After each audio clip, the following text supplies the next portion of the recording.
Welcome to the buy list. This is episode 44. A little different format today due to the holidays and such. Nate wasn't able to join me, but I did want to get out a little video going over some of the spoilers that we've been seeing this week. And man, there have been some crazy ones. So yeah, let's dive in. So first one is Betsy. We got to see the young and adult version of her. Her text says, whenever an attack you control wagers, you may pay 2 resources. If you do, the attack gets +1 power and overpower.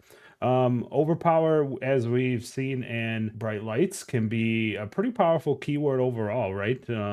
Definitely, unfortunately, it does attack Teklo straight on. But in CC you do see there are ways to get around it and things like that. So it's not strictly, it's a little bit worse than Dominate, but still pretty strong. So yeah, I mean, Betsy, she looks like a strong Guardian here. The new card design is amazing. The border is awesome. She looks like a really fun hero and a fun character to dive into for heavy hitters. Things to note about her: if you click on her hero page, there's some hints in there. Some of her keys to the hero include verbiage like towering attacks. So I think, she's going to be that aura base setup, big tower keyword attacks.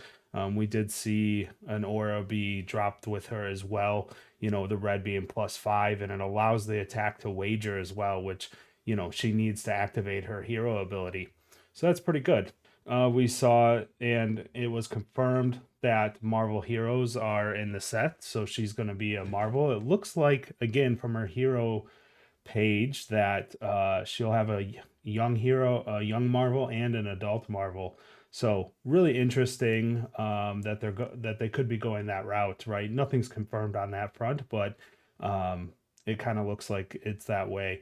A couple cards that you could look at right now for under $10 that would fit with Betsy. I think Buckle and Tear Asunder are 2 cards that come to mind right away. I think almost any Guardian can slot in a blue block 3 with a decent on hit effect, right? And especially since she does look like she could, at least maybe even in the first versions of her, utilize Thump using the aura that gives it wager. And then, a Tear Asunder Thump is pretty nasty combination. So a couple cards to keep an eye on there. All right, now moving on to Olympia. Just dropped today. I'm recording this the day he dropped. So he says, the first time each of your attacks wins a wager, create a gold token. Pretty powerful effect here. We know, token is pay 2, draw a card. It also interacts with things like cash in, right? You can destroy the gold token and draw 2 cards off of the cash in effect. So, could be really strong. I think with this hero, the text doesn't seem overwhelmingly good in his text box, but the one thing that comes to mind here is that his weapon, we don't know what his weapon is yet, and I think that's where his complexity is going to come from, right? With Dory, she gets the swing twice in her text box, not overly exciting, but Dawnblade getting the counters is where the complexity comes with that warrior, right? So maybe that's what they're doing with this warrior as well, is that his kit and his armor will give him, that interesting complexity that people are looking for. Again, on his hero page, hero shows, it looks like we get a young Marvel and an adult Marvel with him as well. And, cards under $10 right now that I would look at getting, warrior cards, Iron Song Determination. I think that's a key one that you want to take a look at. Still really early. We need more spoilers to understand what cards really work with these heroes. But just cards to keep an eye on. Now moving on from the hero spoilers, another thing that I wanted to really key in on was the spoiler, Wage Gold. So the interesting thing about this spoiler is that it is a new keyword. And let's walk through this card real quick. So Wage Gold, it is a 3 cost rare, so it comes in a cycle. And it has the new keyword universal. While in any zone, this is the same class as your hero. Really interesting text there. And then moving on, when this attacks a hero, you may wager a gold token with them. So it does have wager, fitting the themes. It's a 7 power 2 block as well. So not looking for that elusive 3 block.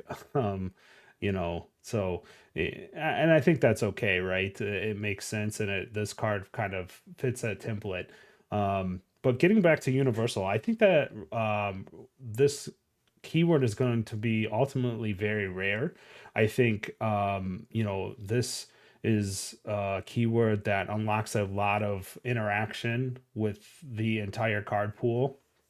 Right, this Mauve Sky sees this as Rune Blade, so you get the on hit effect of the Rune chance. You also get the go again.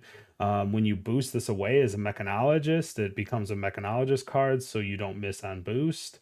There's just a number of things that all work with this, right? The obvious things are, next warrior card, next guardian card, things like that. But I think even beyond like what's in the set, as far as warrior, guardian, and brute, there's some interaction. And I just think back to Shapeshifter, right? When I played that at bigger events, you start to see some crazy interactions when you're allowed to sometimes, use cards that aren't in your class but are in your class, things like that. So I think it will be a rare card, but I think it's very interesting. Another note on the market side is that it looks like this card will get an extended art version and be handed out at larger events this year, maybe later in the season, heavy hitters season, which I think is great, right?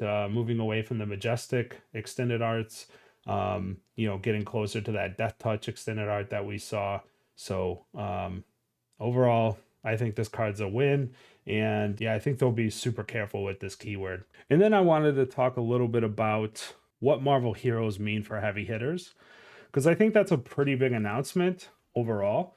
I think that means, in my mind, that really makes the opening experience very interesting for heavy hitters, right? We've seen Marvel's, a wide variation of Marvels and sets now, especially in this last year, right? If we go back to Outsiders, we saw just the three codexes Marvels with like the parchment paper look to them, very cool.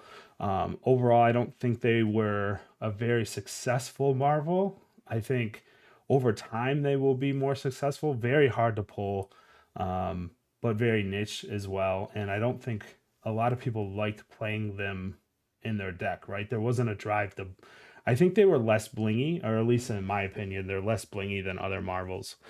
Then moving on to Dust Till Dawn, obviously we got the Angels, which were amazing, but I think due to Prism's, how she was released off the hop and how that set was released off the hop. Again, one of my favorite opening experiences from Flesh and Blood, but I think the Marvels have kind of been up and down. Obviously on the upswing now, especially that Prism got a new weapon. So a little bit weird there. And then in Bright Lights, unfortunately, we took a pretty heavy step back on the Marvels, with the Marvel armor just being pretty much just a cold foil treatment, no reverse side, no extended art, things like that. So it was a little, um, I would say that's a little down as far as the Marvel treatment. But moving into heavy hitters, going straight to the Marvel heroes is a really good step up, right? I think a step up over all the sets I just mentioned. Even we know how popular the sets are, or the Marvels are, in the Black Border product, right? I opened a bunch of that on my streams, and people are really pushing to pull those or get a hold of those. There's a little artificial um, scarcity to those, especially here in the States, right? Because you weren't, you had to import that product. So there's a little bit there, but I think Marvel Heroes are something that players of these heroes in the future will use as their key piece, right? It's the hero, it's the first card you set on the table to show your opponent who you're playing. So it's like the highest amount of bling you can get, right? So I look for heavy hitters to be opened pretty heavily, actually, due to these marvels, right? And these marvels, I think, on drop will be $200+ for the adult ones, especially Kasai. Um, and I'll obviously they'll come down, but I think they'll hold a lot of value moving forward overall. So I think that's just a little quick short video, kind of look through what we've been seeing. Again, due to the holidays, we're just wanted to do a quick update. Amazing spoilers going on. Can't wait to see more from spoiler season and what LSS has got cooking up with heavy hitters. It looks like an amazing set, and can't wait to get my hands on it, and I can't wait to see more spoilers. Thanks, everyone. Please subscribe, like, and we'll see you in the new year. Peace.